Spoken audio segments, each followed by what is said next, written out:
كل ده بقى كوم انساه، وتعالى بقى نشوف رئيس جمهورية مصر العربية اللي حط راسه براس شاب مصري في العشرينات اسمه أنس حبيب.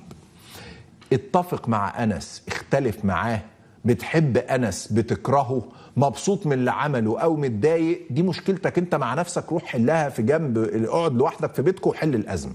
يعني دي مش مشكلتك دلوقتي، إنما في مشكلة أكبر، إن رئيس الجمهورية قرر يحط راسه براس شاب مصري عايش في هولندا في منتصف العشرينات تقريبا، أنس عنده حاجة و20 سنة. فقرر إنه يطلع يرد عليه النهارده. قرر إنه يحيي حراك السفارات مرة تانية، اللي هو لم يتوقف، لكن بغبائه الشديد وبتوتره الكبير وبأنه شخص مهترئ مهزأ خايف مش واثق في نفسه ولا في إمكاناته ولا في قدراته ولا في مؤسساته، طلع قال ناس كتير قالوا لي ليه الاعتداء على سفاراتنا في الخارج؟ قلت الناس لازم تبقى فاهمة إن في جزء من الحكاية جهل البعض، وجزء تاني لؤم ومكر من اللئام والأشرار، وإحنا الدنيا مش كلها خير، فيها خير وفيها شر.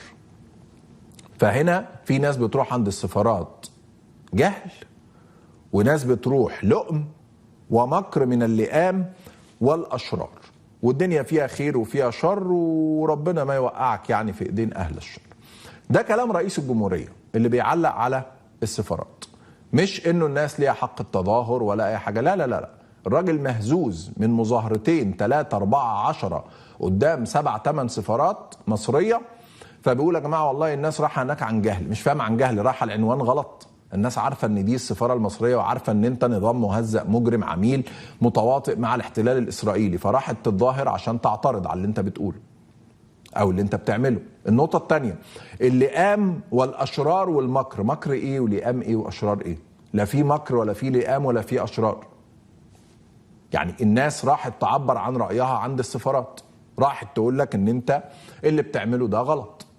فين المشكلة؟ الحقيقة مش عارف، لكن افتكروا كويس انه في 26 سبتمبر بعد ما رد على محمد علي ورد على السوشيال ميديا في الهاشتاجات ورد على القنوات الفضائية في الخارج، عبد الفتاح السيسي النهاردة بيرد على أنس حبيب بسبب حراك السفارات.